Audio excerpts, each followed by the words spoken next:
Komposisinya lebih ke arah keramik. Semen bisa 100% dihilangkan. Jadi sebuah kesalahan sebetulnya kita menggunakan binder dengan menggunakan kapur. Maka warnanya berubah dan hidrasinya, ikatan hidrasinya hilang. Binder yang lebih kuat daripada binder yang dihasilkan dari Portland cement. Kemungkinan lebih kuat terhadap bakar. Kekuatannya pernah kita buat di lab sampai 100 mPa. Bisa sampai mencapai 70 atau 80% dari kuatannya di 28 hari. Karena reaksinya ini bisa menimbulkan panas sampai di atas 100 derajat Celcius. Jadi harus segera, kalau begitu dingin harus segera ditutup dan dimasukkan ke dalam wadah yang tegak ya. Setelah dibakar dia berubah karena mineral-mineralnya berubah. Kadang-kadang fly ash sudah dibakar tapi sebagian silikanya tidak reaktif. Oke, kemudian saya bilang sama teman saya, Brother Yosef, kan dia dosen dari Cairo University. Kamu tuh loh belajar di Tokyo itu loh, belajar konkret buat apa? Leluhurmu tuh udah bisa bikin beton. Kan perjalanannya David ke sana itu kan menghasilkan bukti bahwa geopolimer itu malah dibuat oleh orang Mesir. Justru kita harusnya belajar ke tempatmu.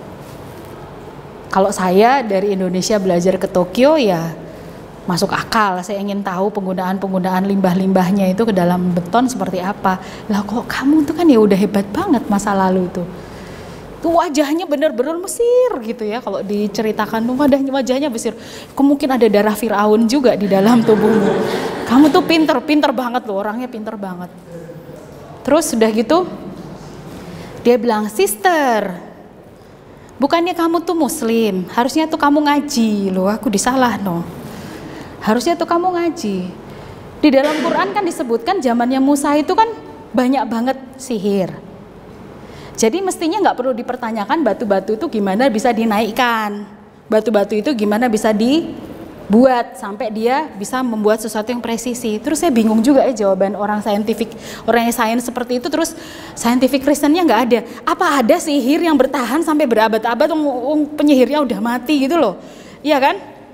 Tapi bentuknya tuh masih bertahan berabad-abad. Berarti kan ya nggak bisa itu bukan sihir. Itu bukan sihir. Pastinya ada sainsnya, ya toh? Sudah disuruh ngaji, terus ngaji saya. Terus kemudian ya nanti buat yang ngaji ya, dilihat ada pembesar zamannya Firaun tuh namanya Haman. Haman itu mungkin menteri Bappenasnya Firaun. Bukan nabi, tapi disebutkan lebih dari 2 kali di dalam Quran. Bukan nabi, disebutkan berkali-kali. Berarti ini kan signifikan orang ini. Signifikan apa? Pinternya signifikan, diakui pinternya signifikan. Dan dia itu adalah menteri tangan kanannya Firaun. Pada saat Musa mengatakan bahwa Tuhanku hebat, Tuhanku bisa menghidupkan dan mematikan. Kan dia juga menghidupkan dan mematikan gitu-gitu Firaun. Yang jelas mematikan. Nah terus kemudian pada saat dia bilang Tuhanku maha tinggi, terus ini langsung dicatat ya. Di dalam Al-Quran Al-Qasas tentang kisah ya. Buka ayat 28, ayat 38. Suruh ngaji ya, saya ngaji toh. 28 ayat 38, Al-Qasas itu tentang kisah-kisah. Ya memang banyak kisah-kisah di situ, terutama di situ ada kisahnya ya Nabi Musa di situ. Di ayat 38 dia bilang begini, ya Haman, ya kan? Ya itu kayak wahai, ya kan? Ya Haman, bakarlah untukku tanah liat, agar aku bisa mendirikan bangunan untuk melihat Tuhannya Musa.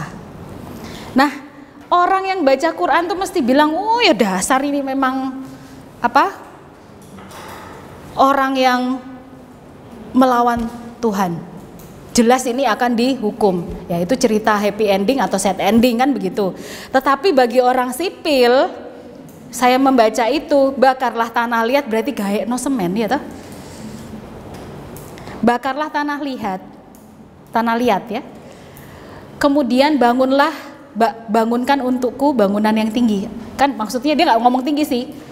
Bangunkan aku bangunan agar bisa melihat Tuhannya Musa. Berarti kan tinggi, karena dibilang maha tinggi. Berarti kan dia membuat sesuatu yang tinggi. Yang tinggi itu kan high rise building. Mesti kan harus aman, harus bagus, harus awet, supaya kalau Fir'aun naik itu nggak jatuh, ya kan? Nah berarti kan kualitasnya harus bagus. Berarti bangunan ini adalah bangunan tinggi dengan kualitas yang bagus. Intinya adalah bakarlah tanah liat. Karena itu di sini kita lihat begitu saya menganggap bahwa lumpur Sidoarjo ini adalah tanah yang belum bereaksi, kemudian saya bakar. Bakar itu kan di dalam Quran gak ada petunjuk berapa derajat Celcius, ya mikiro dewe kayak gitu kan udah gampang. Sudah dikasih keterangan bakarlah tanah liat berapa derajat, ya cari cara sendiri dong gimana caranya. Akhirnya saya mendapatkan posisi yang paling tepat untuk membakar lumpur Sidoarjo untuk bisa dicampurkan dengan fly ash untuk bisa mendapatkan beton yang struktural. Jadi memang betul tanah harus dibakar. Oke ya. Kita lihat di sini truss. Truss itu sudah dibakar Tuhan melalui lava di bawah ya, magma. Jadi kondisinya dia sudah sangat reaktif. Tapi karena dia mengandung silika yang banyak ini akibatnya bisa mengganti soluble silika, water glass. Kan tadi kita perlu water glass ya.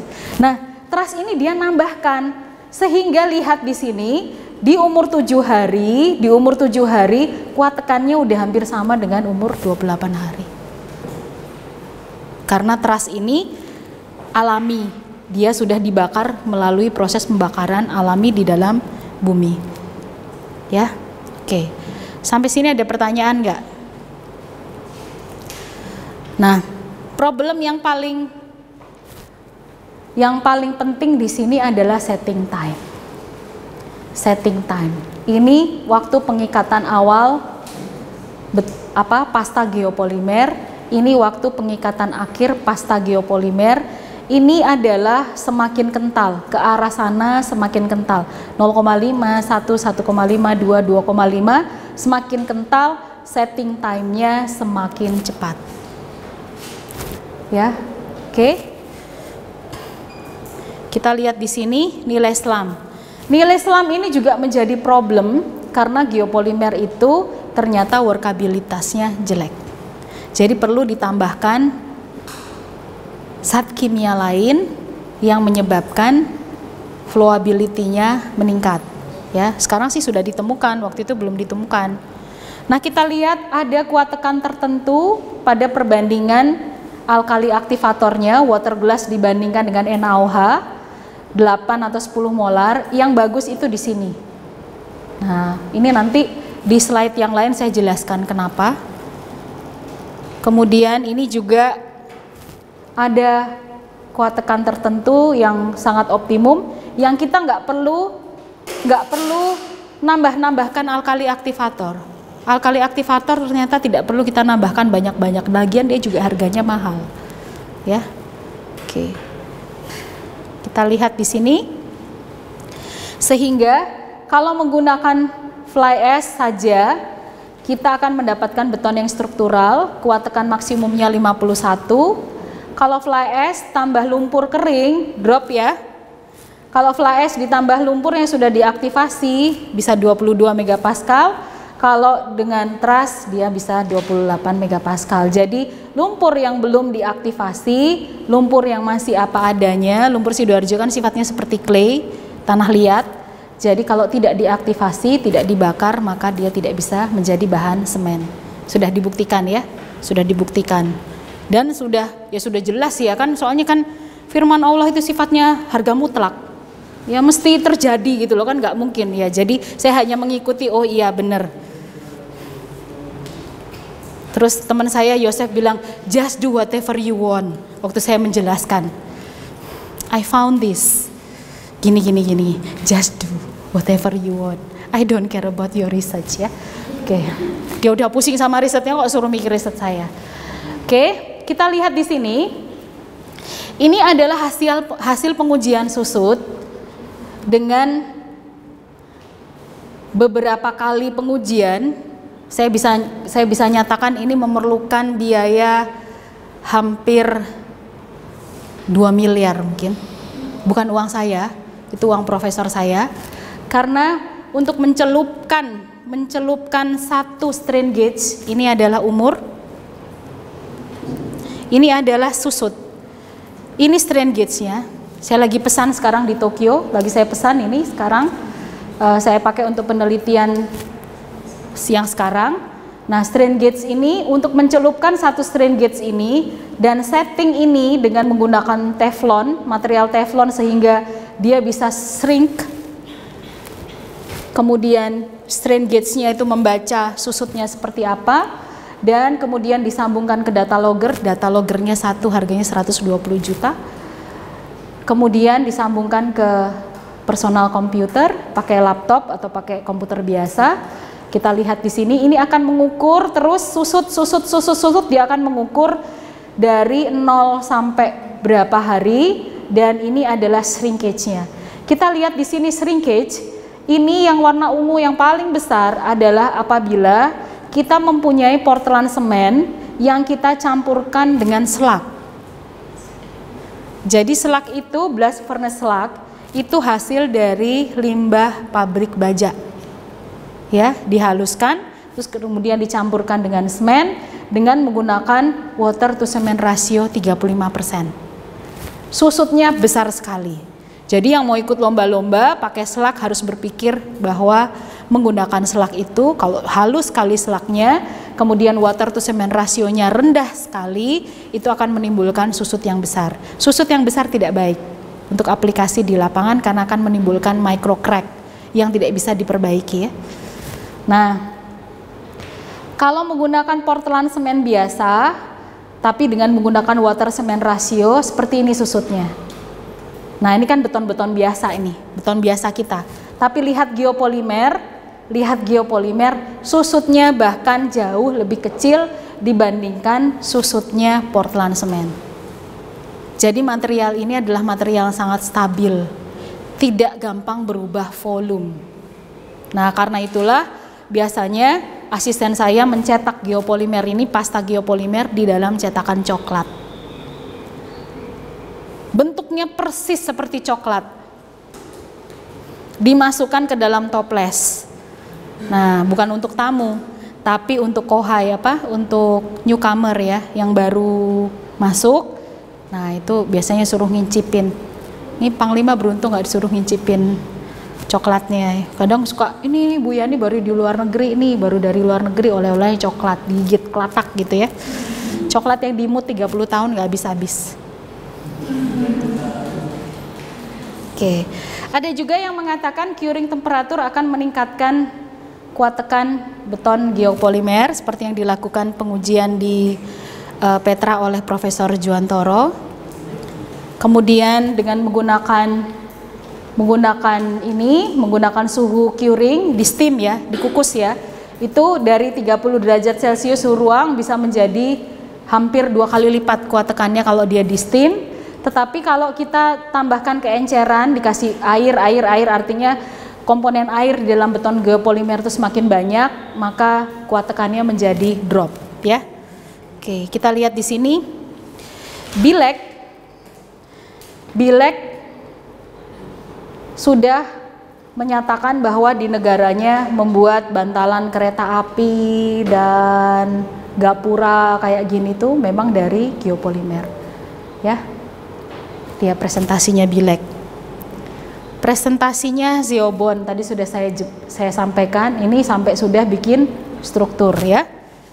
Oke, terus kemudian ini punyanya Yani. Dia ngecor gaya ya, dia presentasi gini nih. Sebelum dan sesudah presentasi itu sibuk telepon-teleponan. Terus saya bilang, "Ya nih gimana sih, ini kan seminarnya belum selesai, kamu telepon-telepon aja. Bisnis katanya. Gimana ya? Saya itu kan dosen. Mahasiswa saya juga banyak, tapi kan dosen perlu duit," dia bilang gitu. Jadi ya kakinya separuh di luar, separuh di dalam. Ya mungkin 75% di luar, 25% di dalam. Nah, ini di Melbourne, dia ngecor seperti ini. Ini percobaannya, orangnya mana ya? Orangnya masih muda, ganteng kok. Gak ada ya di sini ya. Oke, ini macam-macam ya, produknya macam-macam. sampai sudah jadi jembatan juga ya, nggak bisa dimakan ya. Ya, jalannya Salmon, ya Salmonnya udah nggak bisa bertelur lagi di situ, udah jadi jembatan ya. Salmon Street nggak bisa lewat ya. Nah, terus kemudian ini tahun 2009 ini jadi 2010 saya ketemu beliau ya di Cina. Nah, ini ya. Oke. Bagus banget ya. Nah, bisa jadi macam-macam, shrinkage-nya juga dia bilang rendah, high performance juga, flexural strength-nya juga tinggi, ini yang normal. Ini yang normal di sini. Nah, punya dia tinggi sekali. Gitu, jadi bagus ya. Nah, seperti itu. Kemudian durability-nya juga bagus, tahan terhadap alkali karbonat activated ini, tahan terhadap karbonasi, tahan terhadap garam, kalau itu sudah dikerjakan di ITS, tahan terhadap garam, tahan terhadap air laut, tahan terhadap bakar, tahan terhadap lentur, bisa dibuat jadi material lapisan perbaikan, beton yang sudah rusak bisa kita perbaiki. Terus kemudian ya kita lihat bahwa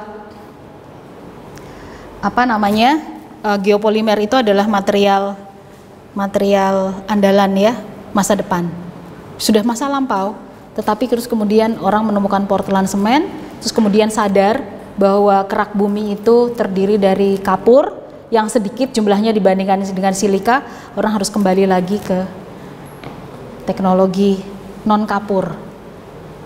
Ya, non kapur, karena kapur kalau dibakar diuraikan pasti menghasilkan CO2. Jadi untuk racun-racun nuklir itu bisa diimmobilize, bisa dipakai sebagai saringan air.